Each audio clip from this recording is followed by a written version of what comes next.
The sharp crack of a slap echoed down the sterile office hallway. A black woman in a janitor's uniform stumbled back, her cheek burning red. Towering over her was Derek Williams, the white manager, his face twisted with rage. "Know your place," he snarled. "You're nobody here." But he wasn't finished. Supervisor Karen Stevens stepped forward with a sneer and a bucket of filthy mop water. Without a second thought, she dumped it over the woman's head. "Maybe now you'll learn some manners." The woman stood silently, soaked and humiliated, but she didn't flinch, because they had no idea who they were really dealing with. That janitor wasn't just another employee. She was Victoria Sterling, a self-made millionaire, tech mogul, and now the undercover owner of the very company they thought they controlled. Before we dive into this shocking story of injustice and revenge, hit that subscribe button, type respect in the comments, and tell us where you're watching from, because what happens next will blow your mind. 2 weeks earlier, Victoria Sterling, 35, had built a $200 million tech empire from scratch,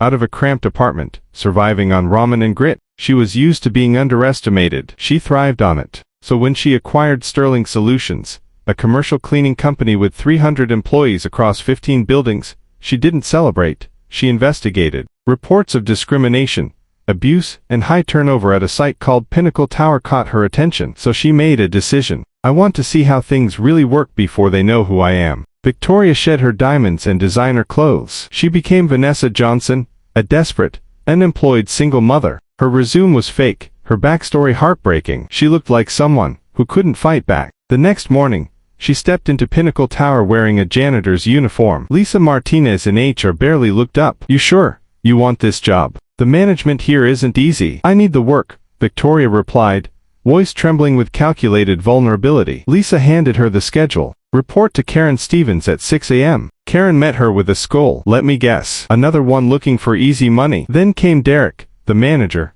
a man who radiated cruelty. "No special treatment for your kind," he barked. "Work hard, stay quiet. Maybe you'll last." Victoria saw the pattern immediately. Jennifer, the white janitor, got praise and easy tasks. Maria, a Latina single mom, was overworked. Robert, a black veteran, kept his head down, defeated. And Victoria, she got the worst of it. Scrubbing toilets, skipping breaks, extra shifts with no pay. "Your people are made for this," Derek would say. "It's in your DNA." Every moment was evidence. Victoria recorded it all, in her mind, on hidden devices. Locker searches, public shamming, racial slurs. Then came the escalation. She arrived early one morning, but Derek accused her of being late. Karen shoved her into a closet and locked the door. "She's probably used to small spaces," Derek mocked from outside. "Like animals." An hour passed. No one helped. Maria looked away. Robert stayed silent. Even Jennifer, eyes filled with guilt, said nothing.